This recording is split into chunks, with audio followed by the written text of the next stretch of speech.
Jeff Taylor और उसकी पत्नी एमी उनके नए जीप ग्रैंड चेरोकी में बोस्टन से सैन डिएगो तक क्रॉस कंट्री ड्राइव करने के लिए चल पड़ते हैं।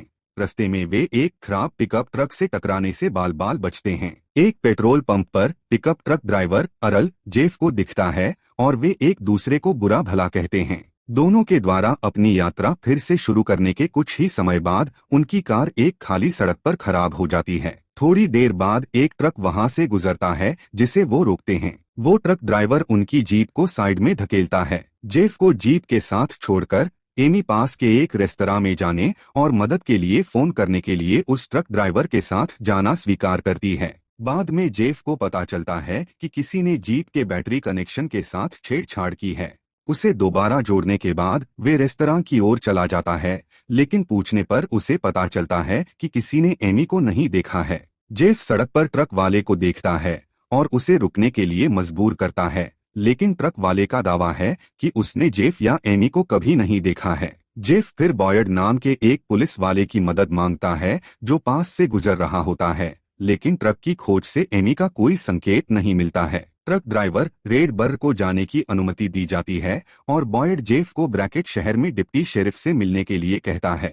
डिप्टी शेरिफ से बात करने के बाद वो जानता है कि पहले भी बहुत सारे लोग उस रोड से गायब हो चुके हैं जिनका कोई अता पता नहीं है। जेफ रेस्तरां में वापस चला जाता है। बिली एक मानसिक रूप से कमजोर मैकेनिक है। वो जेफ को बताता है कि एमी कुछ लोगों के साथ चली गई है, लेकिन यह दावा करते हुए पुलिस से बात करने से इनकार कर देता है कि वे इसमें शामिल हैं। जेफ बिली द्वारा बताए गए स्थान पर भागता है, लेकिन अरल सड़क पर उस पर हमला करता है। वो उस पर गन से फायर करता है। रोड खत्म होने पर वो अपनी जीप को नदी में गिरा देता है और तैरकर बच जाता है। जेफ अरल और एक अन्य साथी अल को उसकी जीप को पानी से बाहर निकालते देखता है। पीछे से बिली उस पर वार कर उसे मार गिराता है। जब उसे होश आता है तो वो कार की डिग्गी में होता है, तो उसका सामना बिली और अरल से होता है। उनका नेता रेड बर है जो जेफ को कहता है कि वह एमी के जीवन के बदले जेफ के बैंक खाते में से $90,000 चाहता है और उसे पास के शहर ब्रैकेट में पैसे निकालने का आदेश देता है और कहता है कि हम तुम्हें हर वक्त देख रहे हैं, कोई चालाकी मत करना। ये महसूस करते हुए कि उसके पास केवल $5,000 हैं, जेफ बैंक प्रबंधक को अपनी स्थिति के बारे में बताने का प्रयास करता है, परंतु इस बात से घबराकर कि रेड का साथी उस पर नजर रख रहा है, जेफ इस विचार को त्याग देता है और मनी रिबन और एक लेटर खोलने वाला ओपनर चुरा लेता है। फिर जेफ को शहर छोड़ने का निर्देश दिया जाता है। यहाँ अरल उसे उठाता है और डक्ट टेप से बांध देता है। अरल इस बात पर खुश होना शुरू कर देता है कि कैसे जेफ और उसकी पत्नी आसान लक्ष्य थे, कैसे उसने उनकी जीप के साथ छेड़छाड़ की और उसके साथी उन्हें किसी भी तरह से मारने का इरादा रखते हैं। जेफ लेटर ओपनर को मुक्त कर लेता है और अरल पर वार करता है। जेफ वाहन पर कब्जा कर लेता है और अरल को बांध देता है और एक स्थानीय ट्रक स्टॉप पर रेड के साथ उसकी मुलाकात कराने के लिए उसे कहता है। वे पुलिस वाले बॉयड के पास से गुजरते हैं जो तेज रफ्तार घूमती हुई पिकअप को देखता है और वाहन रोकता है। जब जेफ अरल की बंदूक के साथ ट्रक से बाहर निकलता है तो बॉयड स्थिति को गलत समझ लेता है और उसे लेटने के लिए मजबूर करता है।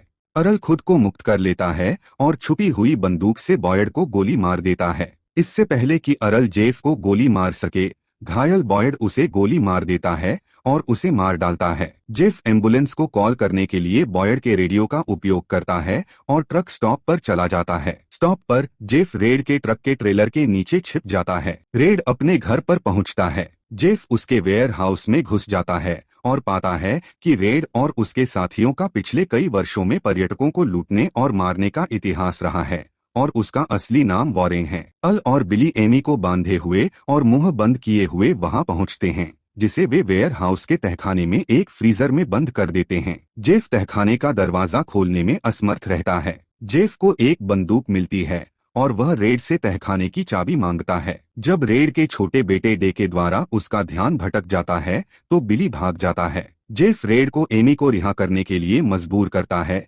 इस प्रक्रिया में उसे बेनकाब कर देता है और फिर उसे और उसके परिवार को तहखाने में बंद कर देता है। जेफ और एमी एक पिकअप ट्रक चुराते हैं और भाग जाते हैं, जबकि बिली अपने साथियों को छुड़ाने के लिए लौटता है और वो अपने अपने वाहनों में जेफ का पीछा करते हैं। बिली उस पर गन से फायर करता है और पीछा करने के दौरान बिली एक विस्फोट में मारा जाता है। कुछ ही समय बाद रेड के ट्रक से ट्रेलर अलग हो जाता है, जिससे अल उसमें बुरी तरह टकराकर मारा जाता है। रेड अपने ट्रक से जेफ और एमी के वाहन को पुल से नीचे धकेलने का प्रयास करता है, जिससे एमी का पैर डैशबोर्ड के नीचे फंस जाता है। जेफ वाहन से बाहर निकलता है और रेड के ट्रक में घुस जाता है। स्टीयरिंग व्हील पर संघर्ष के कारण रेड का ट्रक किनारे पर आ जाता है, जिससे वह स्टील ब्रिज के सहारे लटक जाता है।